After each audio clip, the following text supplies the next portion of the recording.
How's it going, everyone? I'm DJ Sticky Angel, and on this, I call it the DJ Roundtable. It started off as my other podcast, and I wanted to spin it around and all that good stuff. And I'm going to interview um, other DJs around the world too. So, ladies and gentlemen, DJ Highlights, a.k.a. Donald Randell. How are you, Donald? How are you? I am well. I'm well, everyone out there, man. And I'm glad to be here to share my story on your platform. And DJing is one of my, highlights. That's why I'm DJ Highlights. Ah, I, man, do you want me to go from the beginning? Because it's kind of a long story when it comes to my DJing. Do you want to start there? start from the very beginning, off the top. Okay, when I was a kid, my brothers and I, back in the early '70s, we used to listen to the Motown sound. That's what we listened to: the Temptation, the Jackson Five, Diana Ross, the Miracles, all those people. So and James Brown. So we used to, when we were kids, we make our little money, go to the local record store up the street and buy these 45s, because we really love music. And my brothers and I, since we were young, we would do the Temptations and the Jackson Five, playing that part. So I fell in love, with music at an early age. And then when I got a little bit older, I'd say around um, 14 years old, for some reason I just started DJing. I started buying all this equipment.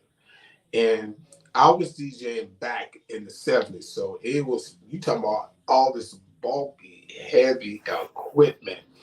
And man, even before I started using turntables, I had a realistic DJ mixer by Radio Shack. If you're familiar with Realistic brand, it's by Radio Shack. And I still have my mixer. I still have my mixers from the '70s, believe it or not. I mean, for all these years, we talking about from 14, 15, and I'll be 60 years old in September. So I kept a lot of my original equipment with me.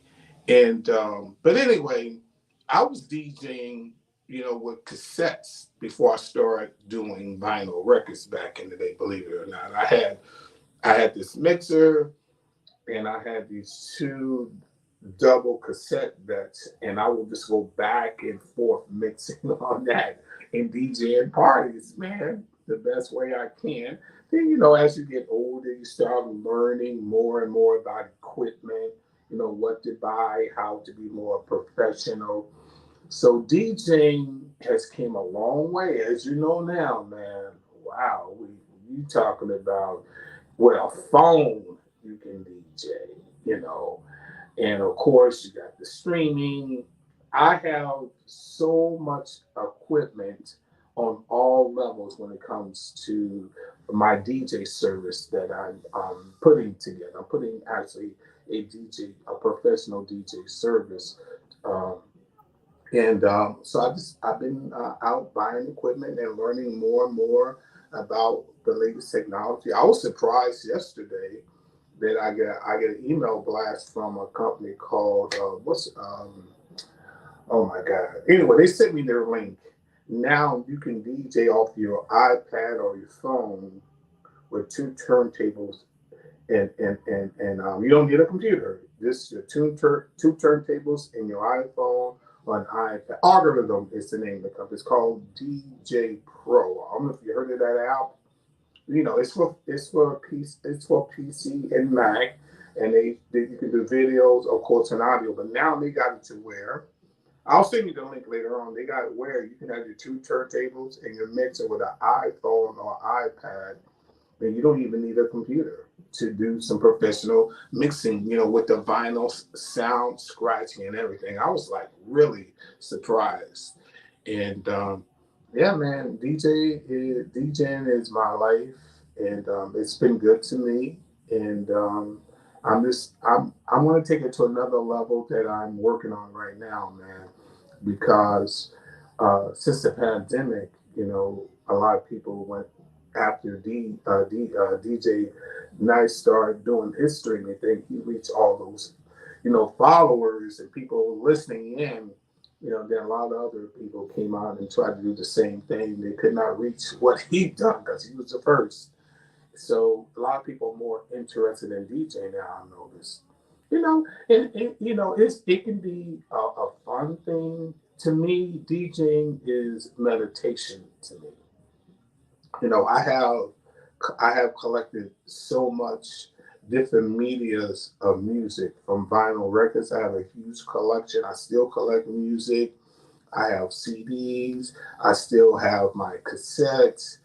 Man, I got one day we have to do I'll do a tour with you live and let you see that I have in my storages. You're not gonna believe your eyes when you see what I have because I put a lot into this. One day I'm gonna have my own DJ museum in a house that I'm gonna have built in the near future. I'm gonna have a huge couple rooms, big room with all this DJ and paraphernalia and all this historical figures that I really like that was DJing. When I grew up, we had a.k.a. from Los Angeles. I don't know if you're familiar with a.k.a. They're streaming now, and I used to be an intern there, and I met a lot of the DJs there. Some of them are still around, some of them are not. And I grew up liking Wolfman Jack, which is a DJ, disc jockey. Are you familiar with Wolfman Jack? Yep, he has that Yeah, iconic voice. yeah. I used to imitate him back when I was a kid. That's how much I was into to Wolfman Jack. But there was so many legendary. I like the word disc jockey.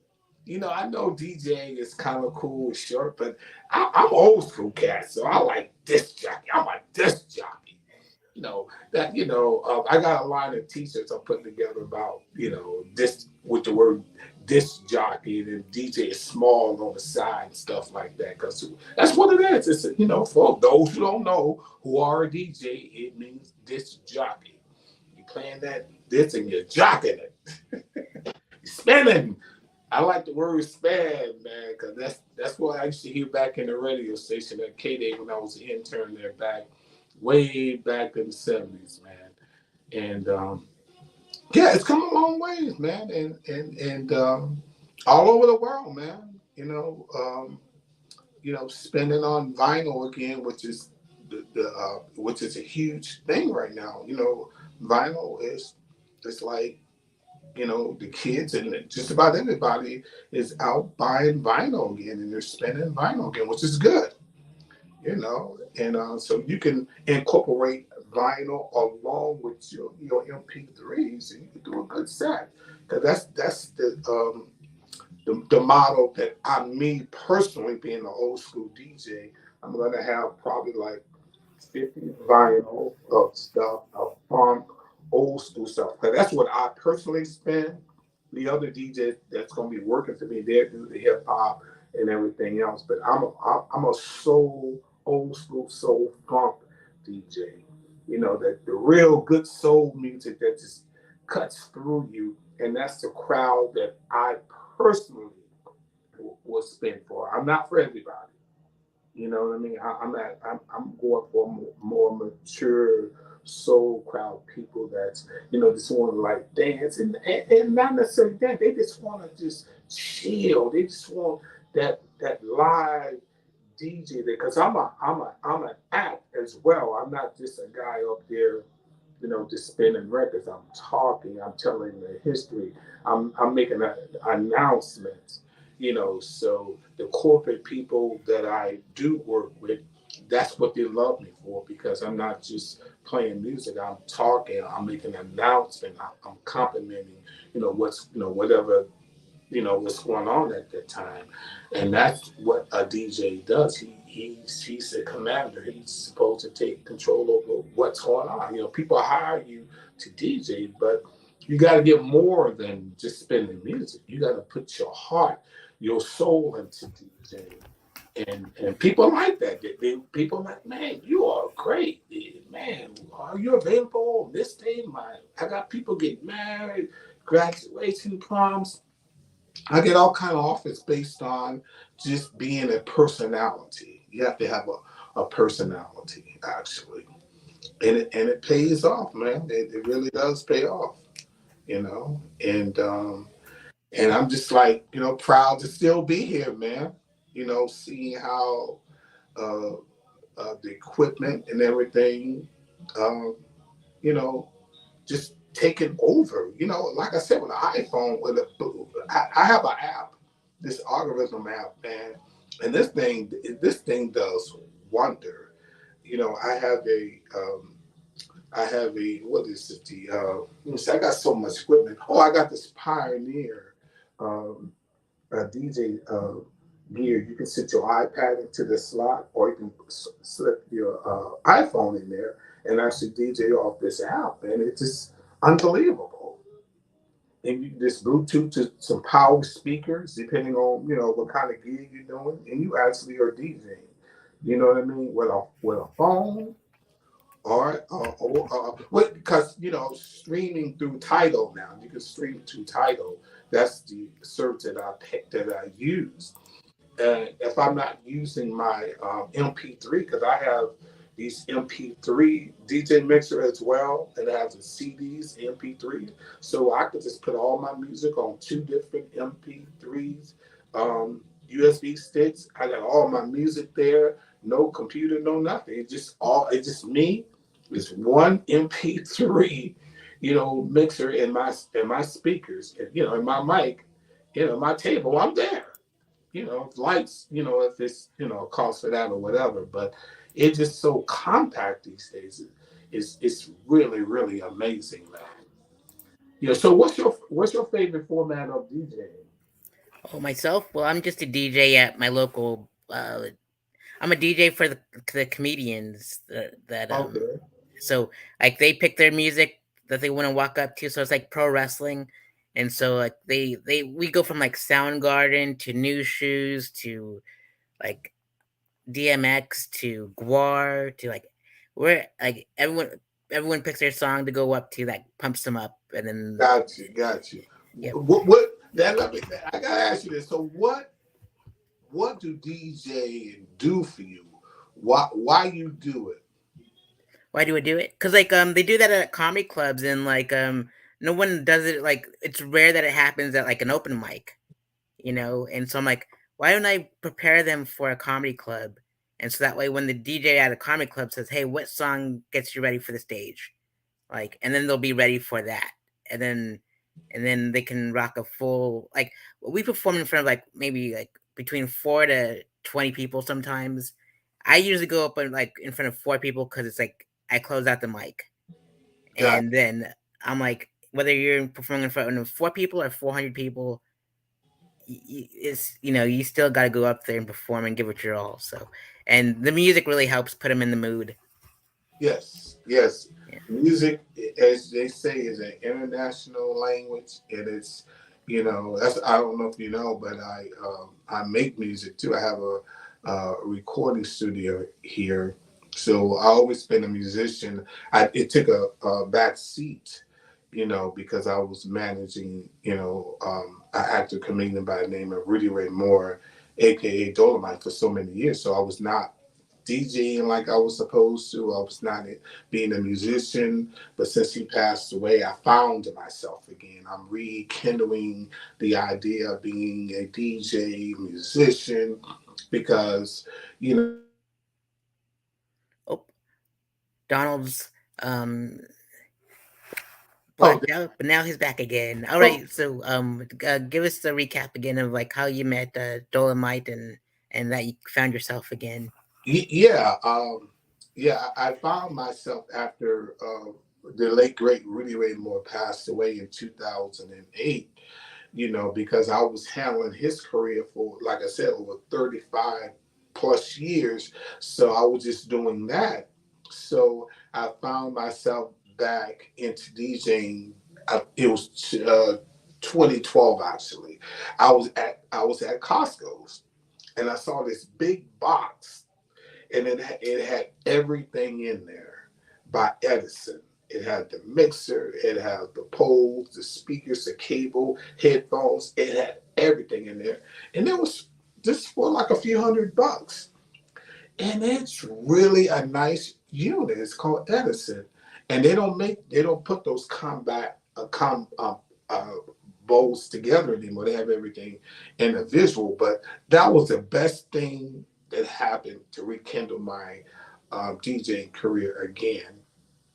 And yeah, so I'm like, wait a minute, I can put CDs and these USBs in here and play music. I couldn't even fathom it, but I took that thing. I learned, how to use it because I didn't understand the new technology, and I'm glad I did. Now I'm masters.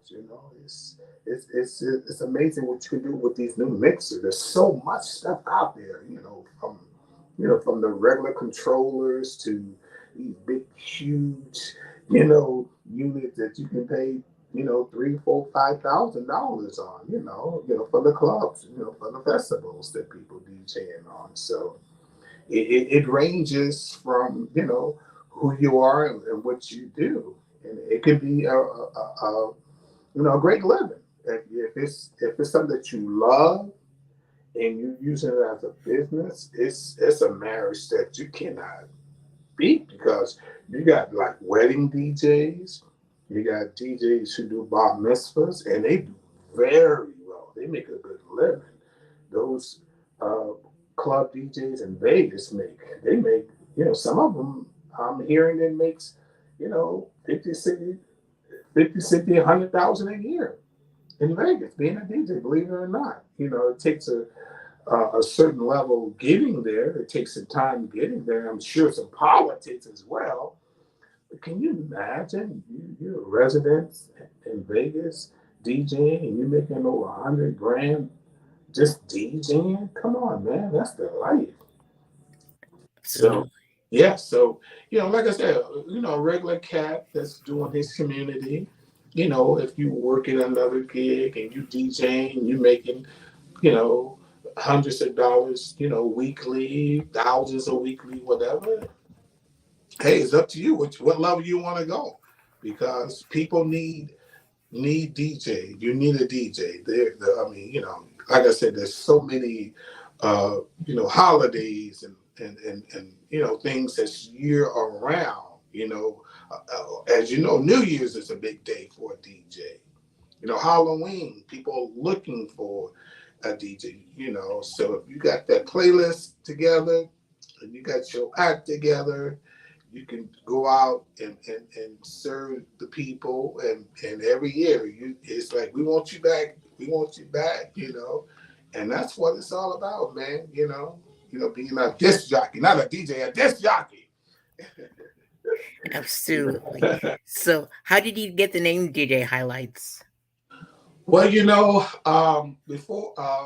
before I got back into DJing, I was going to car shows, and as a videographer and a reporter, I was just filming and interviewing people, and I ran into some people that I used to see at other car shows. And they said, "Man, you everywhere, man. I seen you over here." I said, "Yes." Then I said, "Yeah, I'm catching all the highlights." I said something like that, and it stuck with me. I said, "I'm a DJ, and I go to these car shows, and I'm editing all the highlights together," and that's how I came with that. Then, of course, me being the creative person that God made me, I took it to the level where what highlight really mean in so many ways, as far as taking, like, they shoot the highlights of a football game, basketball game. Then you got the highlights of the colors. So I took mostly the whole color scheme kind of things and put that into the DJing. All the colors, everything that I do is about brightness and colors and making people happy. So I took that route of the highlights of the color, and it's Absolutely. stuck, and people like it. So I'm using highlights on just about everything that I do. Because there's a lot. I'm a chef, so I'm DJ. I actually call myself Chef DJ Highlights. People like that because I'm creating a actually a show. It's called Cooking and DJing. I'm cooking and DJing at the same time. I'm actually doing that.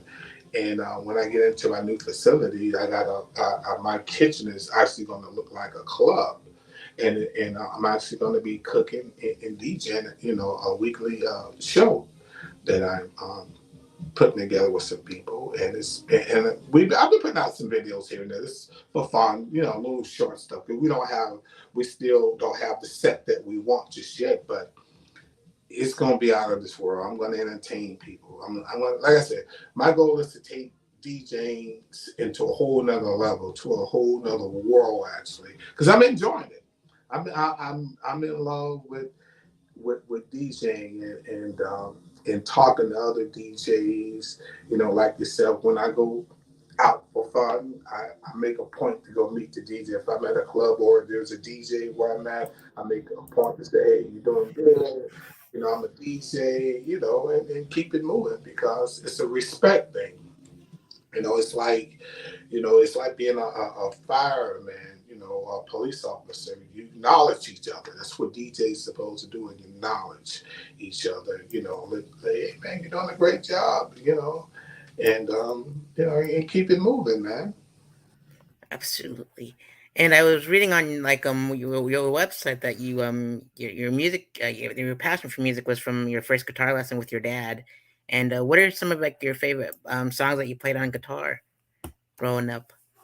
Um, it's mostly, like I said, the Motown sound and blues, because that's what my mom and my mom used to play a lot when we had company. And so when it comes to like that old school blues, the BB King, Aretha Franklin, that old soul music, Al Green, that's the stuff that I like. I like the old school funk rhythm guitar, the stuff that sticks in your head, you know. Like I like Shaka Khan and Rufus. I like a lot of their guitar riff, like when you hear sweet things, I like stuff like that. That rhythm that just grab you, So, but like I said, when it comes to soul and funk and old school hip hop, I'm the man. Absolutely. That's who I'm your true soul man. I like soul. I represent soul for real. And like I said, man, once I get a lot of other things set up, man, I like to come on and let you be in my facilities where you can really see what's going on with some of my gear. And because a lot of people don't know, because of the different mixers that I have, 'cause I have so many different mixers and controllers. You're like, why does this guy have all this stuff? But I'm going to be doing a set real soon, just for fun, of course, because I have so many cassette decks and I have so many mixers. I'm going to be DJing with some cassettes. I'm going to do a set real soon coming up where it's just going to be all cassettes. You know what I'm saying? And I'm going to figure out a way to even use my micro. I know the sound's not gonna be that great, but I'm gonna try to use my little micro recorder because I have two of those. I want to DJ off micro recorder because anything, as you know, have a input when it comes to audio, like your headphone jack.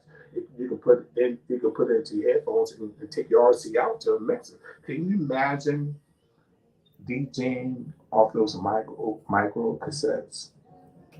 That you used to use in your telephone answer machines. I actually have two of the small handheld ones. So I'm gonna record some music on those and DJ just for fun. It's for fun. The thing I'm telling you about now, just for fun, just to show people how far I came and what you can do if you put your mind to something. I think differently. I have I have two 8-track players. I have my 8-track tapes that I made, mixtapes that I made when I was a kid. Believe it or not, I have them right in my living room. 8 tracks, brother, and I have 8-track players that work. I play 8 tracks here. I play 8 tracks, cassettes, vinyl. Of course, I stream. I have every streaming service there is. So it all depends how I feel that day. That's how I'm going to listen to my music because I have to have music. If I'm not making music, if I'm not DJing music, I'm listening to music. It's in my soul, man. It's who I am, and I really enjoy music, man. Just It's just who I am. I'm teaching myself to play, other instruments. I have about 5 instruments. The boxes are not open just yet because I'm not ready for them. I never played a horn in my life. I have horns, violins, I have drums. I never played none of those instruments, but I own them. At some point, I'm going to teach myself how to play those things. I'm taking some lessons. I'm in school. I'm music school, so I'm taking some lessons, and some lessons I'm teaching myself as well. Just like I taught myself to be, a DJ. You can teach yourself to do anything. It's all up to you. Indeed, and you already went to school with a degree in music production. And which what was your first degree? Like, where did you get your first degree from? I mean, I don't have any degrees. I went to Oh, school back in the day for production, for mostly for film and TV production. Music, I went to, when I was in high school, I was in band and music class and stuff like that. But when it comes to college, anything like that, I didn't do that. I went to LA City College for business management and also for TV and video production when I was probably in my, I was in my 20s, I think. I was in my 20s. But now I'm in a local music school. It's called the School of Rock, the Music School of Rock, and they have schools everywhere, and that's where I'm at. And I'm, in fact, when I was there yesterday, I'm gonna be doing in September. I'm producing my own albums. I got like 5 albums that I'm working on me as an artist, and I'm recording them right now. And so I'm going to present my first album on my birthday because I'm having family friends coming in from all over, and I'm gonna be on stage performing my first album with some backing tracks that I'm producing, and just have some fun, man. DJ in between my sets, I'll be doing, some DJing, playing music, doing my poetry because I'm a poet as well. So I'm gonna put this old school thing. What they used to call those things back in the day. There's a word for it. They used where a lot of different musicians come together and jam. But I forgot what they. It'll come to me, I'm sure. But it's like all these people coming together on one stage, one band. They go up there and do their music, and they leave the stage. I want to start doing that, for musicians, like-minded musicians in DJ, But I want the DJs to be producers where they're producing and DJing their own music. That's something that I'm putting together as well. Something that I will be doing. I probably will tour with that in the future. I want to tour with DJs that are producers because that's who I am. So it'd be nice to have 5 or 6 DJs coming there playing their own music, doing poetry, if that's what they are, or if they're, MC or singer, whatever, but they're mixing their shows together because there's an audience. I found out there's an audience for that. People want to be entertained. And wherever they can find it, if you're doing something good, you can set your own tone the way you want to go and what you want to be, and I'm just going after, like I said, doing different things with DJing, just letting people know that it can be a hobby, it can be fun, it can be a profession, it can be whatever you know what you want it to be in your level of how you mix, how you scratch, and and how your showmanship you're doing with the tricks. Because I noticed that, man. See, I'm not one of those show DJs with all the mixing and scratching. That's not my thing anymore. But I love it. I love these kids when they turn it around, putting their hand on the record, scratching it. I'm like, hey, they're really doing it, having fun, and I like them. But like I said, I'm this guy. I do my mixing, and I do some repeat and fade into the other song, whatever. That's the crowd that I'm after. But when I'm home, I'm crazy here. When I'm by myself with my family, I'm doing my thing here. But that's not what I do out in public. Indeed, most Yeah. definitely. And so you with like with your when you went to school for like TV production and stuff, and you filmed on a when you did all your cars and highlights, you used like tablets and Super 8s and stuff, and that was I saw the different quality of like the grains and stuff, so that was pretty nice. So Yeah, I love Super 8. See, I didn't even get in that. I grew up around the time I was, in the 70s. You're right. I was filming with Super 8 camera. I'm fascinated with Super 8 cameras. That's why I love Super 8 film. I like film, period. I just bought not a new Super 8, but when they take the old cameras and they redo them, so it's refurbished. Um, there's a company out in Burbank in California where they take these cameras and they make them new all over again. And I just bought one, and I have a stack of Super 8 film because I'm on my journey of being a DJ. Some of it is going to be shot on film. A lot of my TV show will be shot on my DJ series that I'm putting together. It's going to be shot on film. Some of it will be, 4K. It'll be mixed in, for production value. So you see some shots, on film because like I said, I like that old school grainy look, black and white. I love that look. So yeah, anything old school, man. When it comes to audio and video, that's me. I've been collecting a lot of other cameras, like the 110 old school cameras. I got film cameras, Polaroids. I just bought like 5 different type of Polaroids, the old schools and the new one. They're still making Polaroid film now. So I have a couple of Fuji's. I think I got a Kodak. I got, man, just like my old school DJ gear, when it comes to cameras, projectors, I got Super 8 projectors, 16 millimeter cameras, and projectors. I got the screens. I got all that stuff. I love technology, man. Like I said, um, I take you to one day. We set up where I'll actually take you to where I store my stuff, and you're not gonna believe it. You're be like, wow. You're gonna. I want to blow your mind. And like I said, all this stuff will be a museum one day. most It's a, definitely. something for my family to keep up. I have a nephew that I'm teaching to be a DJ. He's 10. So I inspired him, and that's it's good. It's kind of cool. He wants to be like his uncle. He wants to be a DJ. So I bought him some gear.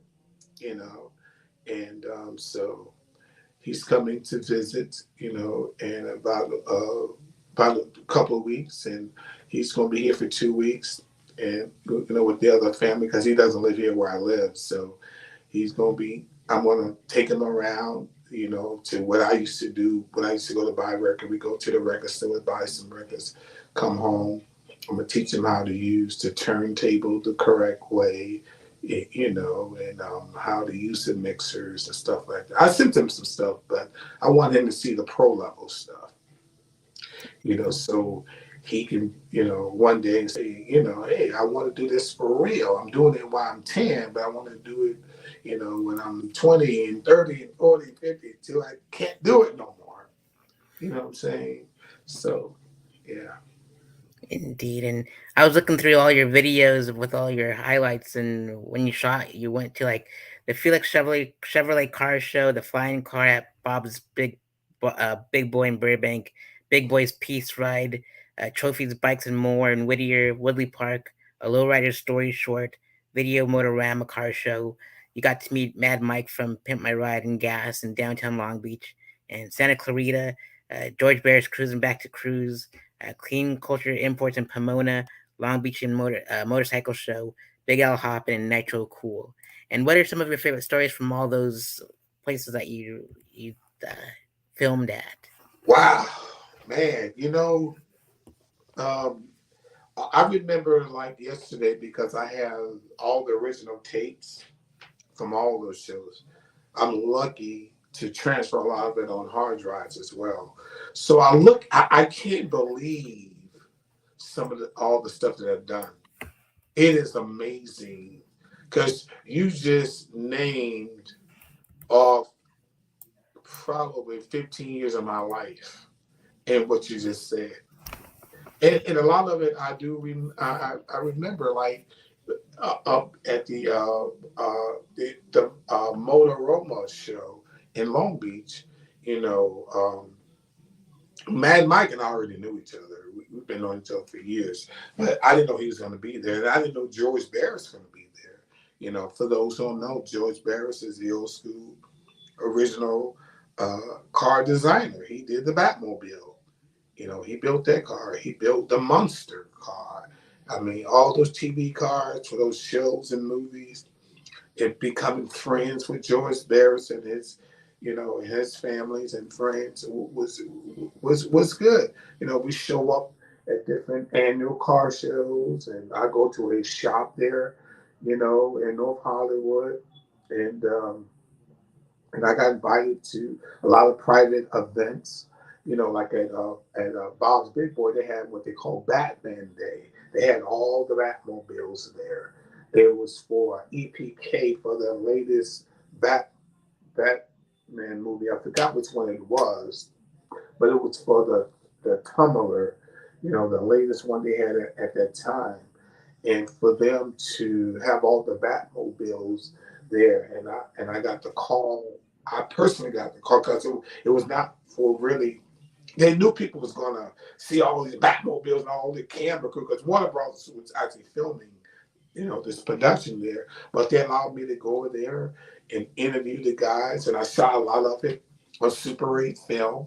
I think a little bit of it is out there. So just meeting all the different car people, the car events all over, you know, Los Angeles and outside of the city of Los Angeles was just it was an amazing thing.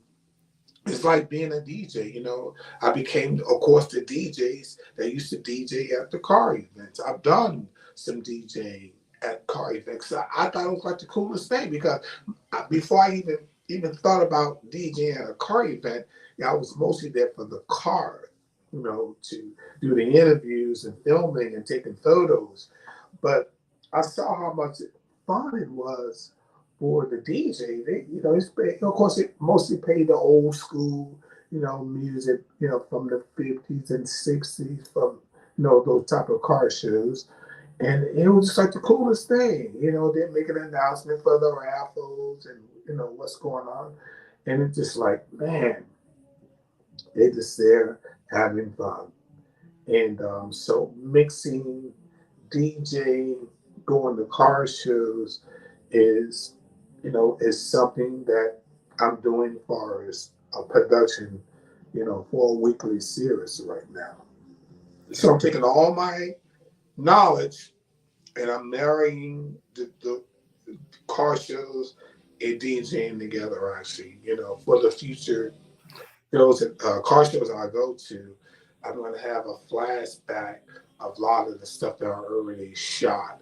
So you see me doing interviews and DJing and showing some of the old school footage because I have about over 20 years of footage of going to car shows. I have a lot, man. Ooh, I was looking at some of my tapes, and it's unreal all the stuff that we're gonna have to look at to find the right stuff to put together. And the cool thing about it, it shows growth in a lot of ways of technology, you know, people, and like when someone passed away in the car world, you know, they contact me for the footage because they know I interviewed, you know, a lot of, lowriders or car builders like Jovis Barris and another guy that did a bubble car that you saw at the Mama Rama show there in Long Beach. He passed away. His family reached out to me for some footage. So I have a lot of footage of a lot of car people. And unfortunately, a lot of them have passed away over these. I'm like, wow, I remember that show. I remember hanging out, talking with them, interviewing them. and now they're no longer here. It's like, wow. I mean, this had nothing to do with the pandemic at all. This is like way before the pandemic, and it's just like, it's just like, man, I'm still here. It blows my mind, being a kid, to see how technology from audio, video, and DJing and music, I've seen it all change over and over and over and over again. You understand what I mean? And it's like, it's my interest. I'm on Amazon, looking what the next thing to buy. I there's a company overseas. It's called DJ Tips, where they have a website and a school that they teach DJing in, and of course they do events and all that. And so I'm in contact with those people. We go back and forth over, interviews, and they're on YouTube, of course, on social media, Instagram, everywhere. They're everywhere. So just to see DJing in other countries, places that some of them I have not been, but will go one day. My dream is to get hired to go over in Paris, France, to DJ a wedding. You know, I want to be one of those guys to say I've done that, because it happens all the time. I mean, eventually I'll get there in some way, somehow, where I can just get flown over to another country just to DJ a wedding. That's one of my dreams. That's one of my. When I've done that, then I'm gonna say I've done it all. I'm not gonna stop. I'm gonna say I've done it. I can say I've done it all, because I hear these stories, and I know it exists. Indeed. And now that we caught up on your music history and your career retrospect, you mentioned North Hollywood, and that's where we met Right, right. when I was slinging cell phones. Slinging AT&T. Yep, yep. And so like you were like one of my favorite customers that stood out because like when like they paid me a lot of money, and I'm thankful for that. But like there's that saying like well I say like would I rather be poor and happy, or like when I went to visit my homeland in Cambodia where they were poor and happy, or would you rather be rich and miserable? And I'm Right. like, I'd rather be poor and happy. And so like when but you were one of my clients, and I remember you always like took most of my time. And like my coworkers and my managers would be so mad because like we'd get like rushed, and I'm like, I'm just trying to milk the clock because I'm just like I do not like being here. I'm just here for the check. Right, right, right, right. And like you would come in and like you would like we'd go over your tablet and you'd always teach me new things. And that's what I was like so grateful for. Okay, good. And I remembered like some of the memories that we had like off the clock. You took me to like where they shot Training Day. Do you remember that day? Right, right, right, right. Yep. Yeah, And I was like, this is a part of Los Angeles that I'm not familiar with. And then like you took me to the comedy club that was near there. yeah. I Um, remember. Yeah. what was that? The Comedy Union, I think it The, was. the comedy union, probably. Yeah, on Yep. Pico. Yep. And like Yeah, Kim Watley was yeah. there, and the other Yep. Kim Kim too. Whitley was there that night, along with Tasha Smith and a couple other. It was a female comedy thing that was going on that night. I remember. Yeah, I took out the pictures. I think it was Kim Cole too, because like the two Kims. Yeah, yes, yeah, yep. Because they had something else that they were doing together, and they went there that night for that. Yep, I still have the photos. Like I said, I have archives of a lot of stuff, man. I have archives of a lot of stuff. So, what time is it now? Oh, Okay, yeah, because I'm expecting Amazon. I just bought, believe it or not, I just bought a five Blu-ray disc burner. You put your master up top, and it can burn five Blu-rays or DVDs or CDs. And my Ring app just keep going off, but I know Amazon is going to be coming, so I'm kind of looking out for that, because they will, they'll leave it at your door, and I don't want them to leave it. I mean, I'm in a safe place and all that, but I won't. I can't wait to get it and open it up and start playing with it. indeed. Yeah. So because I'm going to be manufacturing, selling my own Blu-rays and DVDs and CDs of my music and all the car show stuff that I have, the best of cars and highlights with DJ highlights. I'm editing. I'm editing those things for sale. I'm like, I might as well make some money. I invested all this money, filming over the years, paying other photographers or videographers when I wasn't filming. So I said, you know what? People always asking me, to send them clips. So I said, you know what? I'm just gonna sell it. So I'm doing the best of car show stuff, or maybe if it's one car show, I'm putting it all together, and I'm just gonna be, slanging. Might as well. So I'll be Nice. able to just burn my own DVDs, Blu-rays, or CDs. So I'm excited to get my multi.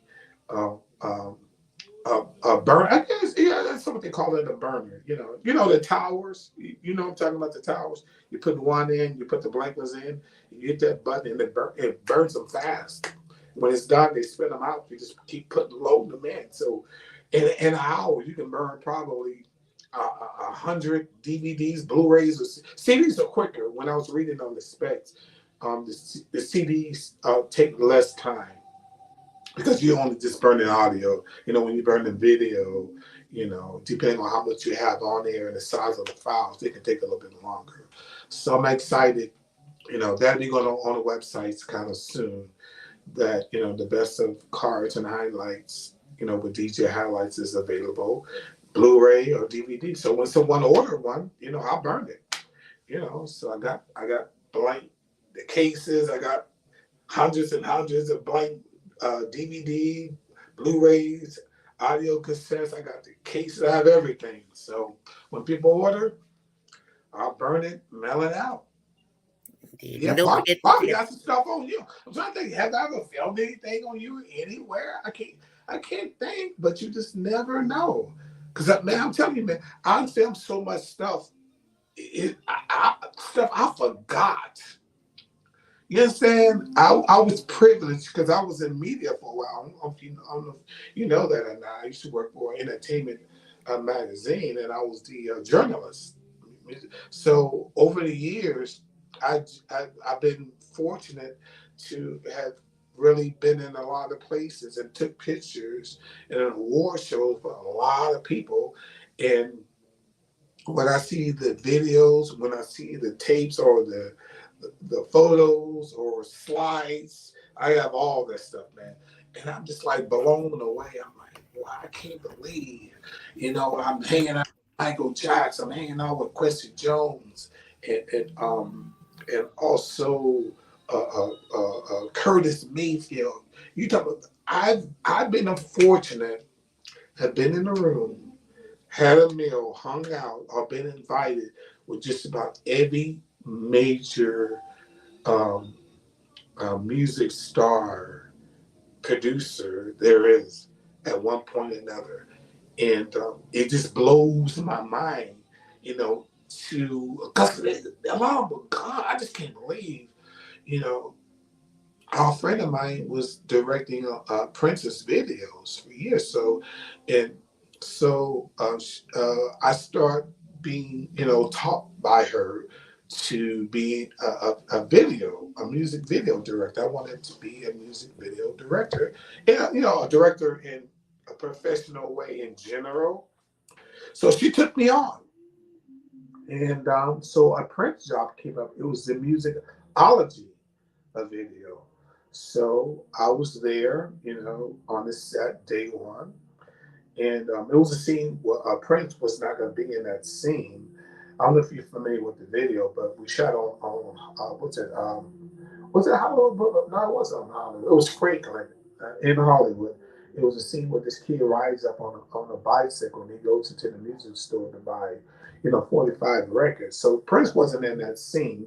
He was in the next scene around the corner. So when it was announcement that he was coming on the set, everybody, he has rules and stuff like that. So a lot of people had to leave off the set, the crew people. There were certain colors you couldn't wear. Everybody had to put on a black shirt. It was this whole thing. But anyway, I'm there. We're filming. and she's explaining to me what she's doing in the shop, how it's going to look in it. And I felt this heat.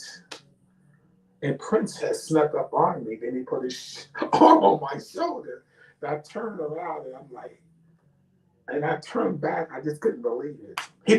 That was a thing that I learned later on. That's what he used to do: sneak up on people, playing a joke on them and smile and putting his arm, on their shoulder. And it was like the coolest thing to hang out with Prince. Then that day and the next day, we shot some more of the video downtown at a theater for the live performance scene. So stuff like that. Who else can say that to you? Prince is playing a joke on me, and we hanging out and all that kind of stuff. So I had a lot of stuff like that. So Indeed. yeah, so in my life, I've seen and witnessed a lot, man. And this whole entertainment, business, it can be good or it can be political. I know a lot of truths, and some of it just not good. It's things that I've seen and experienced being in the music world as a talent manager of a comedian slash actor. Man, it's a lot, man. But we can talk about that another time. We get into that another time. But the DJing thing, man, is once again, it's the most rewarding thing I can honestly say I've done in my life. I started doing it, and I'm gonna do it until I can't do it anymore. It's all about being a disc jockey, not a DJ, but a disc jockey. Indeed. So did Prince like get around the way that everyone says that he gets around by just like gliding on thin air or like gliding on air and like he's not really walking, he's just like gliding. Is that true when you encountered him? Um, you know, Prince is like you always hear stories, about people like Prince, Michael Jackson, all these, mega stars, if you will, whatever you want to consider them to be. But you know what? He's just a regular old dude, man. In front of the cameras, he's one way, but behind the camera, he's just a regular dude. He eats, sleep, just like you and me, and that's how he acts. Absolutely. Really, really, really a nice guy. He take care, his people. And, like a lot of people, they're business people. People put them on pedestals. So, their heads get, they want to be treated a certain way because that comes with the territory, But sometimes, people have good and bad days. They dealing with a lot that have nothing to do with the music or the movie or sports, whatever they do. So they have their ways where they just not nice that day or something, and somebody catches that day, then they put it out there. Oh, this person, this, they're mean, they this, and a lot of it's not true. They just caught somebody on a bad day. Indeed. You know what I mean? That's real. That's real life. Like I said, you know. It was a very good 2 day experience as far as hanging out. When I used to get invited to clubs and stuff like that to see him perform, you know, it was a great experience to see, somebody like Prince, perform. I mean, the guy he's one of my top inspirations to be a guitarist right now. Bootsy Collins is the guy that I like bass guitars. I mean, Bootsy Collins is one of my favorite all time. It's just something about Bootsy Collins and that bass and the star glasses and the showmanship, with the P Funk, with George Clinton, Parliament, Funkadelic, and all those guys. For some reason, because of Bootsy's voice, it stuck out and how wild he was and the stores he played with his music. I related to that stuff. So, um, so hanging around, Bootsy, people like somebody you like look up to when you were a kid and you hanging out with them, it just blows my mind. I feel like I've been fortunate, to be on the red carpet of movie premieres, and you've seen all these people that you would never have met in your life, but they're all in one place. Like when I was on the red carpet in 2018 for Dolomite's My Name in Westwood, when Netflix, sent me out because, my relationship with Rudy Ray Moore being his business manager. And but to see the OJs like right here on the red carpet performing, then once they were done, they walking around, so you get to meet the OJs, because that's one of my favorite groups. Once again, if I grew up, I got all their music, vinyl, CDs, cassettes, all of this stuff. To walk and talk with these guys, it's like, wow, wait, that's Eddie LaVert. These are the OJs. They walk around there being cool. You got Samuel Jackson, uh, Sugar Ray Leonard. All these people is on the red carpet and we talk. Some of these people I've never met. Some of them I've seen before. But how cool is that, man? You know what I'm saying? So, like I said, I've seen and experienced a lot. I have a documentary be coming out, my life with Rudy, on a documentary series as well. So, I'll be telling a lot of my story. You be sitting up front and you see the photos, the footage, and all of that stuff that I have. I was fortunate to be on the red carpet. I'm filming, taking pictures, Samuel Jackson, Keenan Ivan Williams, all of these people. I mean, I was like shocked. Bill Duke and the whole cast, of course, Eddie Murphy, all these other guys that was in the movie. We hanging out talking on the red carpet. We go see the movie, then we go to an after party after that. It's, man, woo, Yeah. it's a lot. And I remember like when I was slanging phones, you brought me a couple of the Dolomite albums, and like looking back, like they call me the cleanest, dirtiest comic in Daytona Beach because I say really bad things without any curse words. But Okay. and like I was like, like my inspirations are Eddie Murphy, Richard Pryor, and Dolomite. If you rolled them all into one person, because that's Right. like my style, and it's like because a lot of people here they think I'm black. Like I went to Jacksonville, and my friend he's a black comic. He goes, you're like a light skinned Drake, and I'm like, oh, that's nice, and it's like so I get like all these things, and I'm like, but like because I love saying dirty things on stage because like you don't really get to say that out in public, or else people will think you're crazy, Right. and so when you get on stage and I get to turn into a villain, and that's what I love most about it. Yes. I mean, it's two, like I was saying about Prince, it's two lives. What you see in the media and what you see at home, it's different, man. It's like me, by me being older now, like privately, I still listen to Richard Pryor, of course. Um, I listened to Robin Harris yesterday, actually. I like that one album that Robin Harris did, Baby Kids. Mhm. Oh, man, that's one of the best comic music that's out there, man. I mean, it is funny. The way Robin Harris did his comedy, just down home, that real down home soul, the way he told his stories and reacted, to hecklers and to the crowd and all that.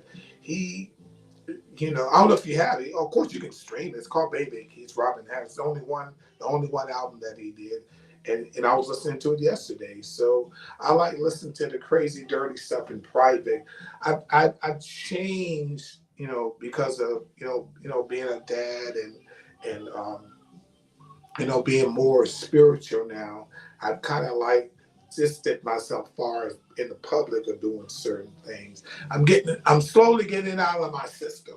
When you become a certain age, there's certain things gotta go. I'll be 60 years old, this year in a few months in September. So certain things, you just have to act a certain way, present yourself a certain way, So in private, I'm doing my thing, but I don't I don't DJ anything with profanity in it at all. That's good. Yeah, I don't do that, and I don't use or like the N word at all. So anything that I do, if it's a film, I mean, me personally, I would not. Uh, Write it or produce it in. If it's somebody else's project, that's one thing. But if I'm personally doing something new, there's certain things that just would not be in whatever type of production I'm doing. If it's a music video, movie, show, whatever. Because I'm about healing and trying to, let people know, hey, just because to me to say you this and you all look like this, that is not true. Some of us are professionals. Yeah, Absolutely. so like I said, that comes with age and time of certain things that you are involved in and still involved in. I choose to go more of being a spiritual person and working on it every day in certain things that I just would not be involved in or want to be involved in. Personally, you can do what you want to do at home, but when you're out in public, you have those two sides and you're real about it. That's the best life there is. Like I said, you walk the walk, you talk the talk. And that's what it's all about. And like I said, being a comedian, and if you X-rated, or if you hardcore, whatever, you know, hey, that's who you are. And hey, but you have to understand, messages and things you put out there. Somebody is watching, and it can affect. So that's why I'm there. That's why me, like I said, me. I'm not. I don't judge. I don't shame. None of that stuff.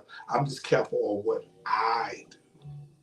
What I do. But I still love that crazy wild stuff now. Like I said, I got. Don't think I ain't got all those people that you name. Believe me, I have all their DVDs or VHS tapes or CDs or vinyl record. I have all the Richard Pryor stuff on vinyl, all his CD, all his movies, his stands up.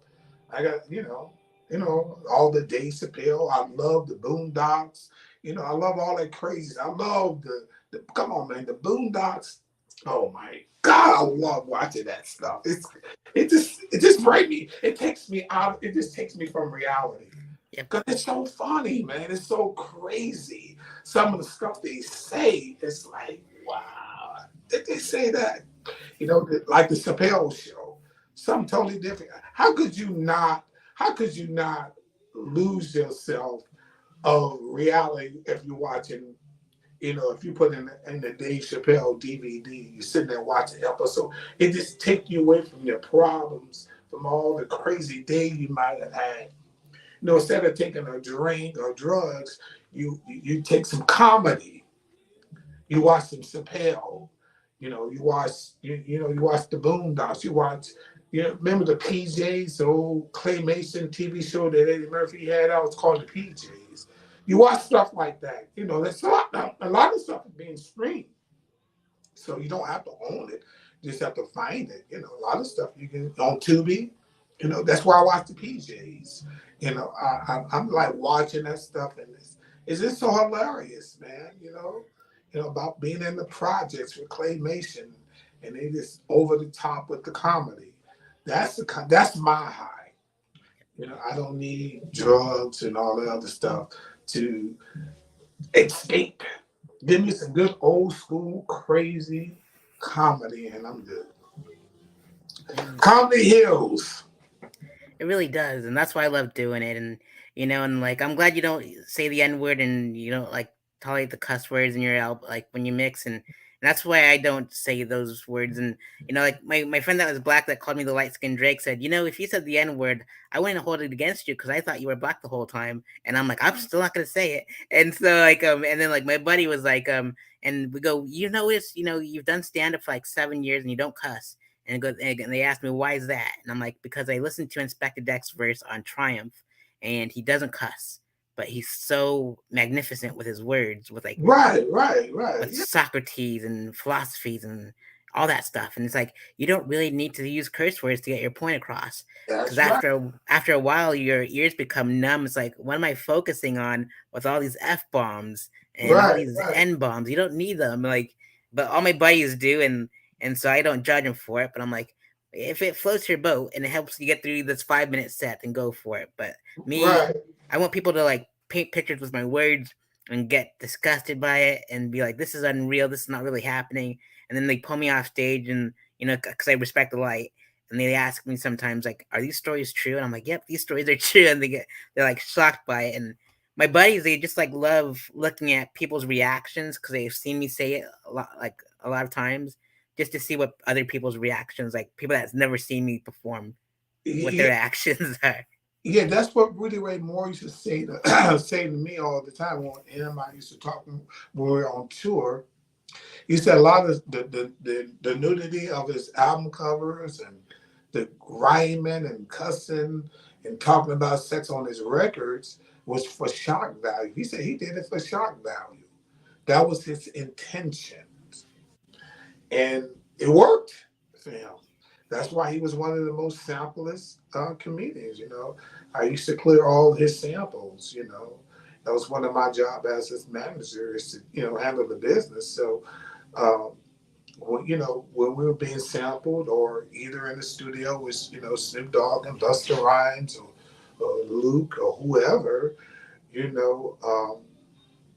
That's they took a part of his work and put it into theirs, and we became friends with a lot of those guys, and now those guys are you know mega entertainers in so many different ways now, with the branding and all what's going on, how you can just really take yourself and mold yourself and make yourself this person that's branding yourself in so many ways. It's unreal.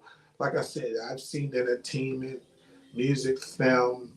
I've seen it all change in so many ways. It's like it's just unreal how, um, because of social media, how you can really be known all over the world, man. And next thing you know, people using you. They're using you and your music, your whatever, um, into their latest stuff. When I start archiving my stuff with some companies that I'm talking to, they're gonna archive everything that I've done. From the car shows with all the photos that I have on so many people, because I see a lot of documentaries and things like that on people that's still here, or some of them that's not passed away. If they knew I have these photos with these people, you know, um, I mean, I wouldn't do it really necessarily for the money, because they have to license it for me. But people is not aware of what I have. Man, I have so many photos of so many people that's no longer here. Their family, friends, or whoever, they will pay a pretty penny just to have a copy of it. So I have a lot of work ahead of me. My work is not done. I have a whole lot to do, and I personally feel that people should have, especially people's family that that lost loved ones. If I have a photo of them or footage or interview with them, I feel they have a right to have it. So, um, so I will make sure once my stuff is out there. Or, you're not gonna be able to see everything. It just be like a list at some point. Have video, photo, whatever. I'm gonna make sure when people reach out, if their family members here, you can have it. You know what I'm saying? A lot of things shouldn't be about money. It should be doing the right thing. You understand what I mean? So if somebody reaches out and say, "Look, I heard you had a photo of this person, this person, this person," okay, yeah, fine, here. Yeah, sure. Send me an email address. I'll send you the photo. Okay? If you want to print, I can print it out. I have a printer here. I can print out and mail it to you. Just pay for the postage, and I'll mail you a photo. So I'm that guy now. I just want to do the right thing. Just want to live the rest of my life doing the right thing. Being an inspiration to people, for the right reason. Because people need it. Everybody is not, have the strength that they should have for whatever reason, without judging or whatever. Some people just don't have it.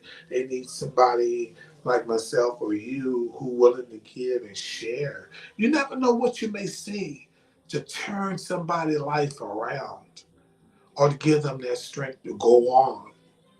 You never know. You got to be very careful how you talk and treat people because you can say that one last thing to make them want to take their own life. You can say that one thing to them to make them want to live.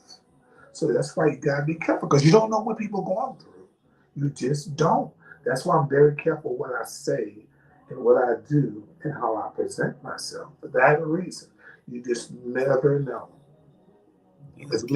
we live in a world, man. As you know, it can be dark sometimes. People doing some awful things, man, to innocent people too, man. Whew, it's unbelievable, man. So that's why I'm about being an entertainer and being a content producer and whatever way I can lead and guide in a positive way. And that's what I'm about. That's what my legacy is going to be about. Helping and talking to whoever I can to lift them up or give them some inspiration to go forward. You know. Absolutely. So us DJs or disc jockeys, hey, we got to talk to people. We got to let them know, hey, I might spin music. Hey, I'm just like you. I'm cool. Let's talk. Come on, let's go have some coffee or whatever. You know, that's what a true disc jockey would be. A person that plays music and talk to people too as well. And that's what's up. You know, that's what's Most up. So are you at? So you saying you at a comedy club right now, bringing them up? Is that what you're doing now? Oh yeah, like well, it's a dive bar in Daytona Beach, and it's called the Tiernanog Irish Pub, and Oh, I've been DJing and photographing. Oh, I've been photographing them for like 7 years now, okay. um, and I've been DJing for at least a year now. So I do both at the same time, and then I go up and then I do my jokes at the end. So Oh, it's that's a cool gig. So you're multitasking like me. You're multitasking. See yep, that isn't that fun? it is, and I've It, been it, even like it's a cool thing, right? We could do all of these things, and you know, at one time or two at a time, and next day you're doing something else. I love it, man. I'm one of those people. I'm in love with life right now. With with all that's going on in this world, I'm still in love with life. I still got some love and life in me, man. You know what I'm saying? You know, it's like I said, we talk about some other stuff down the road, but I'm still in love with life. Nothing, people, or nothing's gonna break me. absolutely I once belong to it God. My soul belongs to the Almighty, one and only God. And I'm not gonna let nothing or no one break my spirit or take me out of here.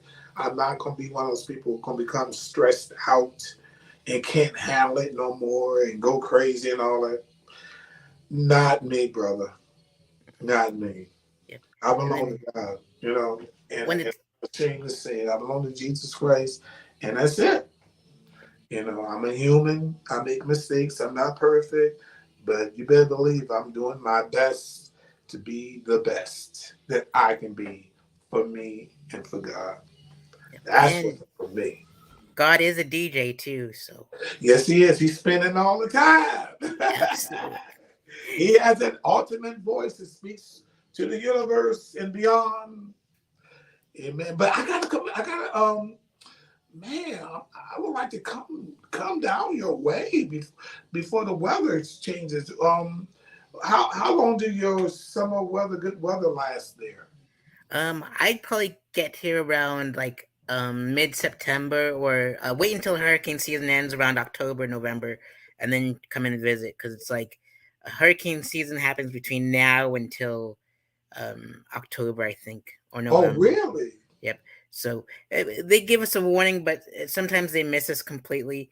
But I don't Wow. know. I moved down here because, like, I didn't have to deal with the snow anymore. Because after I left Los Angeles and got my dreams out and done and everything, I moved back home to Colorado, and then I Right. pursued more stand up as an open mic comic. And then my festival happened, and Okay. so and then it's going on 9 years, so I got to go back there next month. And then I couldn't afford to bring my comedy buddies to Colorado, so I started another one here, so I can just put them in Daytona Beach. So now I have Okay. two festivals with music and comedy and everything like that now. So Wow, I gotta man, I want to come down there just to hang out, man. Bring one of my tablets with all my music on it, and put one of my.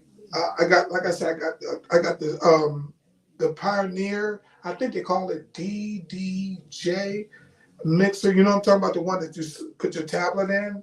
I can put that in the backpack and one of my tablets and come down there and DJ, man, have some fun. I want to come and do that just for fun. You gotta let me know when the best time to come, man.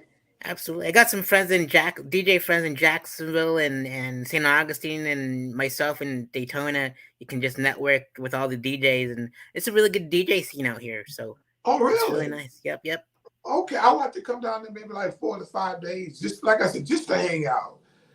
Just to hang out, DJing, and just have some fun, eat some good food, hang out, and have fun. That's what, hey man, that's what I'm about. Yep. I'm at this stage. I like to travel. I like eating that, good food, talking to good people, and just DJing for fun. So, man, that'd be good for my show too, as well. I can bring my DSL camera, put it on a tripod, and film myself hanging out with some fellow DJing. You know what, man? We let's talk. Let's talk in, like in 3 weeks, Okay. and we're playing something. You let me know when the best time to come, and I'll put it on the schedule. I'll come down there for like 4 days. Hang out. We can go to different city, different events, clubs or whatever, comedy clubs or whatever's going on. Have some fun. That I'm looking forward to that. I want. Awesome. In 3 weeks will be the week of June 19th to the 25th. So you let Okay. me know which date works best for you. Okay. Um, I'll send you a message on. I'll send you a message on that. Awesome, sounds good. I'm free like every day. I'm good in like in the daytime because at nighttime I do all the mics and shows. So Okay. that's when all the comedy happens. But yeah, Yeah, well, I'll be happy. I'll be hanging out. I'll come to the shows. We can go hang out during the day, whatever. Oh yeah, like I said, man, I'm an explorer, and I know people. And I'm sure I know somebody, some comedians or music people in those areas. So I'll probably end up in a recording studio, recording some music. Because when I travel, I like going to recording studios to record. And I like to go into music stores too. Always I like to take souvenirs back. I buy some gear and I'll ship it back. You know what I'm saying? I'm that guy. So I like to shop for DJ gear, music gear, and stuff like that. So believe me, I keep myself busy. indeed. I went to a place last night in or downtown Orlando called Binks, and it's everything that you just described. It's a record store. It's a coffee shop. It's you get music like there's a bookstore in there. There's a Yeah. recording studio in there. There's all kinds of Wow. stuff in there. So it's like you just described that perfect spot. So Well, I got to go there. What's it called? What's it called again? Binks, Bynx. Binks. Okay, I'm gonna remember that. Yep. I'm saying, man, give me the direction to Bink. I'll get an Uber and I'll go to Binks and hang out for like Abs- 3 hours because that's what I'm about. That's what I'm about. Okay, I'm gonna remember that one. Okay, awesome. well, hey man, it's been a pleasure, man. We can do part 2 and 3, and maybe we can do some. Like I said, we do a tour of one of my spots where I keep some stuff, and so you can kind of like see the progression of audio gear, DJ gear.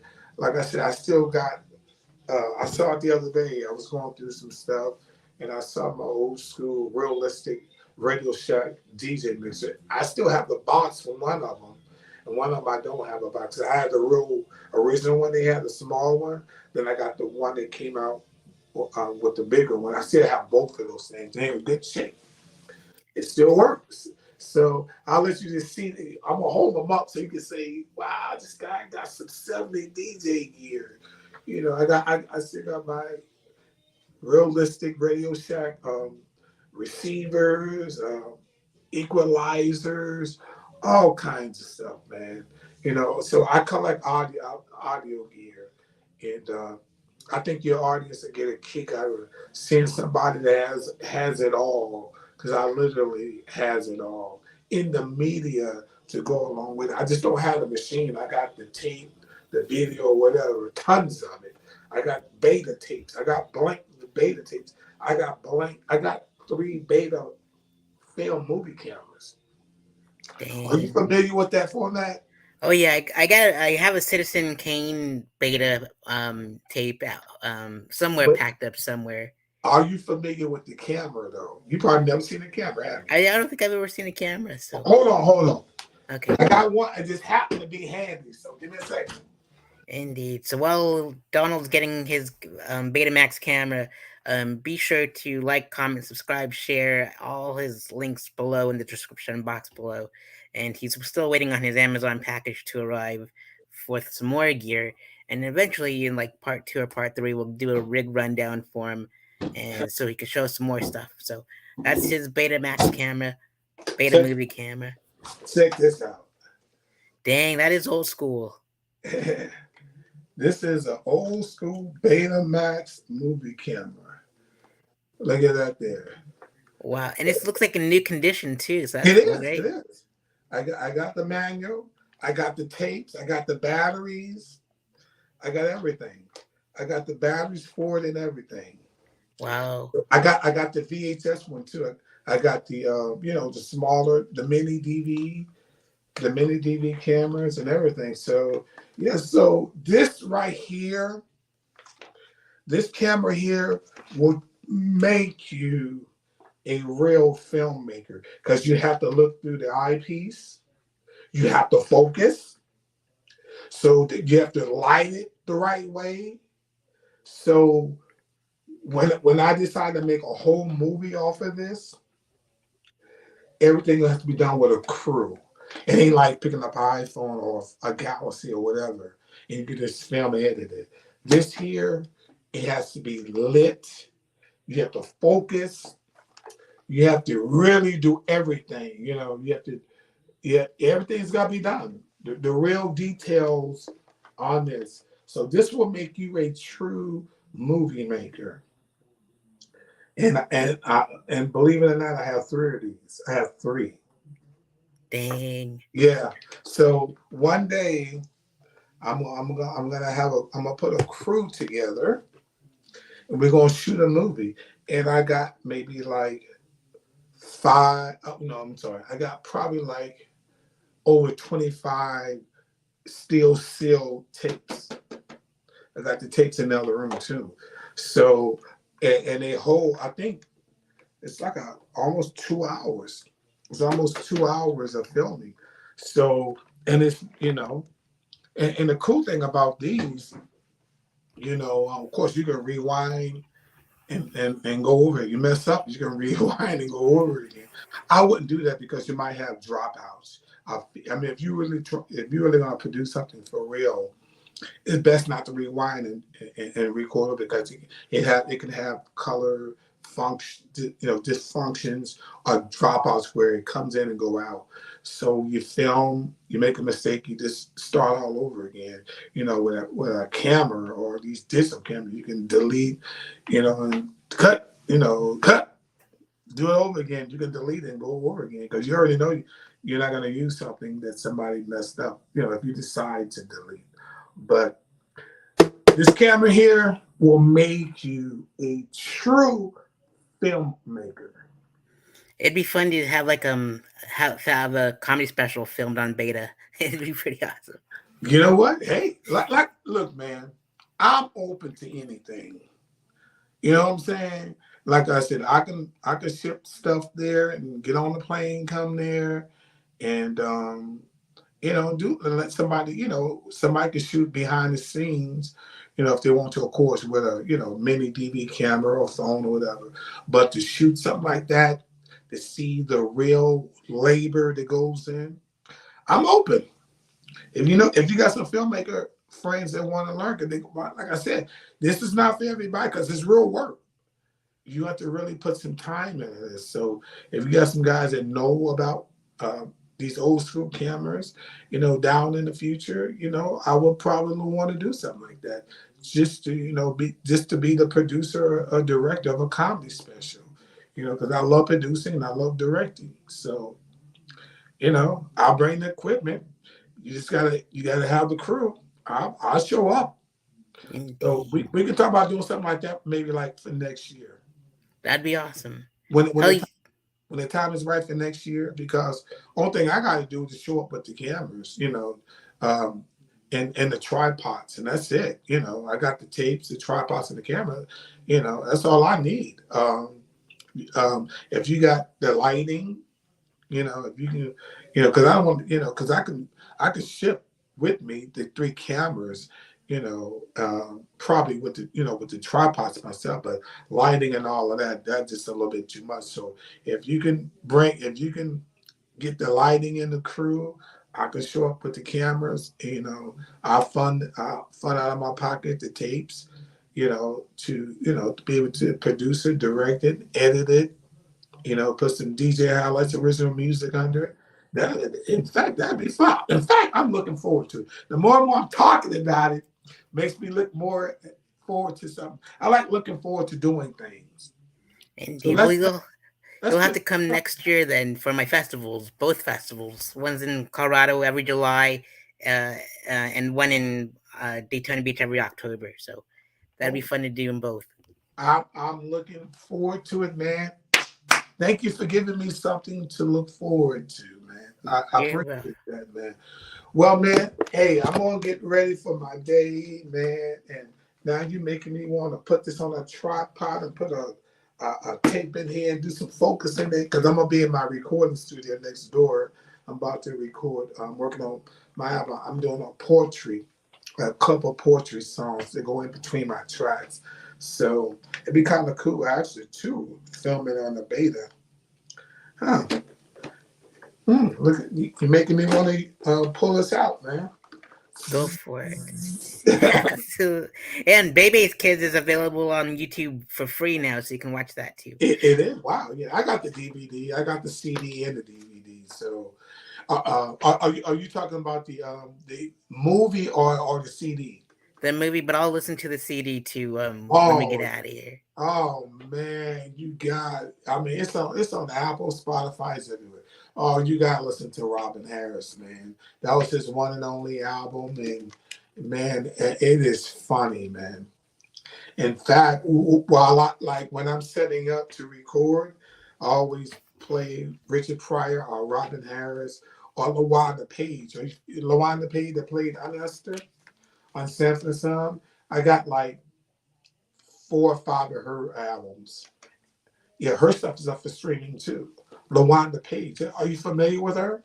I know the Sanford and Son show, but I didn't know she did stand up. So you'll Are have, you serious? yeah, you need to drop some more gems on me so I can check these all out. Man, Give me like your best your top 10 comedy albums, not including Dolomites, of course, but like okay, okay, okay.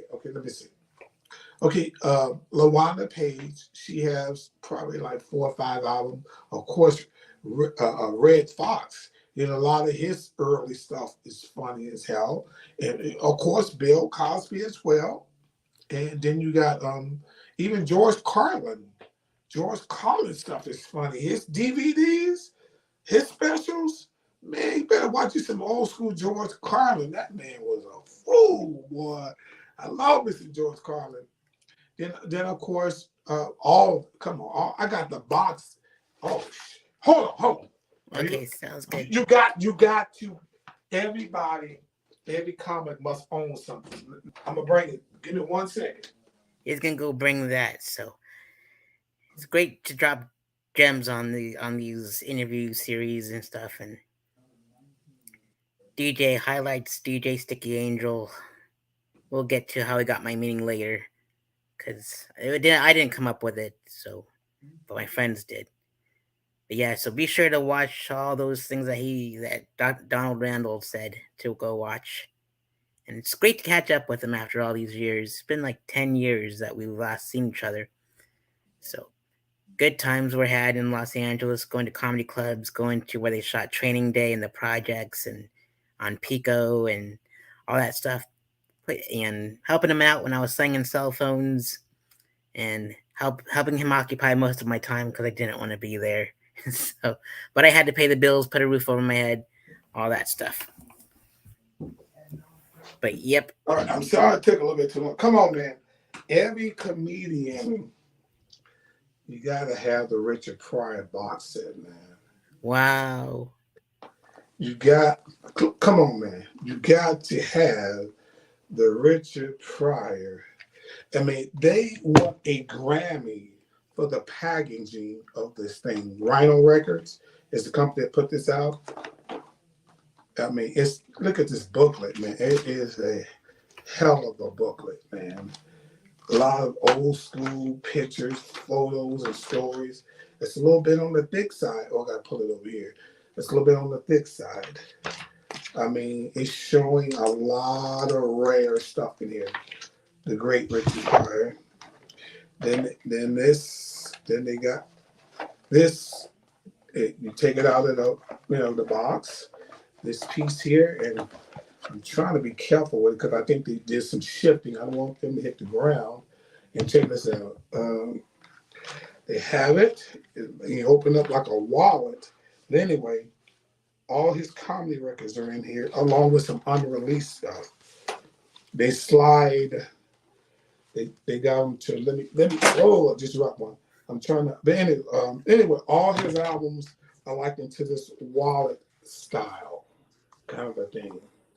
Wow. Yeah, all his records, and it's like 1, 2, 3, 4, 5, 6, 7, and one hit the floor. So it's like 8 albums. I think, and this was a double one here. This is one of my favorite albums by Richard Pryor. Wanted, and it's a double. I got the vinyl on this as well. I got the movie too, the DVD. It's called Richard Pryor Wanted Live in Concert. And man, I'm telling you, this album right here, man, is one of the best ever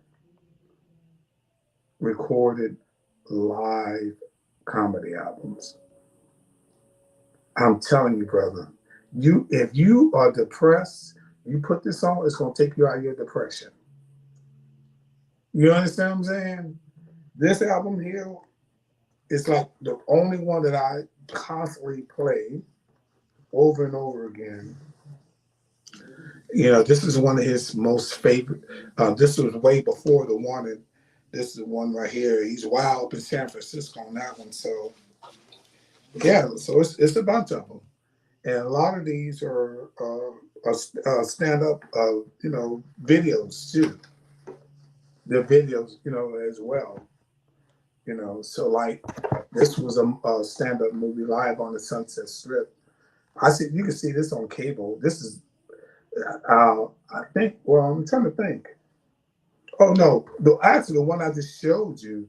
This is the one on Netflix right now. It's not called One. It just I think they named it Richard Pryor Live. I think it's called. So it's not called Wanted, but it is the album. It's the album, but they call it Richard Pryor Live. I think that's all they named it. And man, you got to have some Richard Pryor. You got to have the Red Fox, LaWanda Page, um, uh, who else? George Carlin, um, Bill Cosby. You got to have Leroy and Skillet. There were some other dual. They're a dual comic team, and they did a couple albums with LaWanda Page. So they're on her album, she's on their album. They call Leroy and Skillet. And of course, Eddie Murphy, did the Delirious, DVD, and it's an album. I have the audio on that as well, so I can listen to it or I can watch the DVD. So, I like the best that's ever done it. I have like I said, I got it on video, DVD, VHS. I collect all formats. So if it's available, I probably own it when it comes to the top comedians, the movies, the stand up, vinyl cassette, CDs, or whatever. But yeah, I'm deep into this whole comedy DJing thing. I am not playing around. I play, Indeed. brother. I don't either. The dirtier the comic, the better it is for me, because it's just I just love when comics push the envelope without and not being afraid to be vanilla, or not being vanilla but being on the chocolate side. And Right. that's because I'm very in the chocolate side. I'm just not saying like black and white comics, but I'm just like dirty. Like I just love my comedy dirty because I can't do clean comedy. I just you know all that stuff.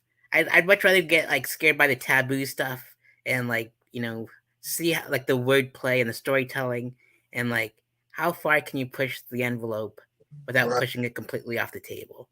You know Yeah. what I mean?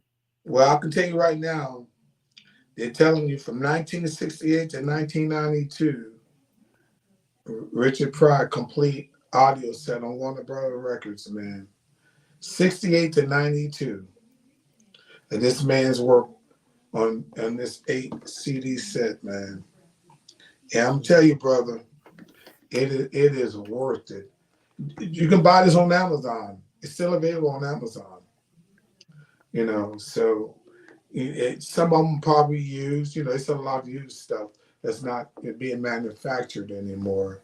And I think they've changed this over the years. I think they shorten it. Like this is a long form. I think they like cut it in half. So you still everything, but it's in a shorter box. Because to manufacture this box is a lot. So they only made so many copies, but they remanufactured in a shorter box. I remember that.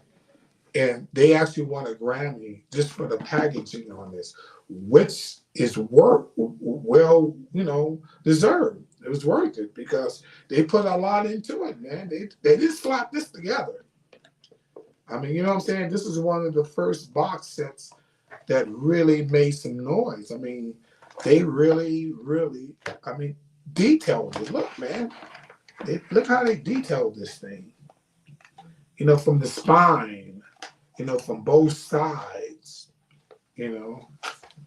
So anyway, man, we'll be doing something like this on Really Ray more in the future. A lot of the unreleased concert stuff that I found that I own on him, along with a lot of the audio stuff that I own as well. So we do something down the road of tribute to him. Him and I talked about this, so this is my job he left me to do. So we do that down the road. But hey, man, I'm looking forward to coming there, hanging out, DJing to Colorado and where you are there now in Florida. I'm looking forward to it, man.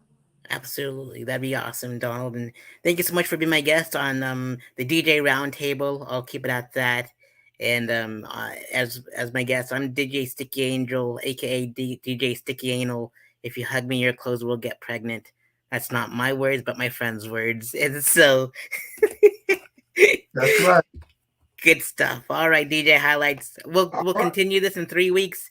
Let me know the Okay. date, and we'll do a part 2 and 3, and we'll do some more talks about your adventures with celebrities and Dolomite, and your rig rundown of all the gear you got, and take me on a tour. And we'll see you Okay. on the next episode. All right. Disc jockey for life. I'm a disc jockey. I'm not a DJ. I'm a disc jockey. All right. Peace. All right. Peace. Gotta go. See you later, buddy. Take it easy, Donald. Take it All right. easy.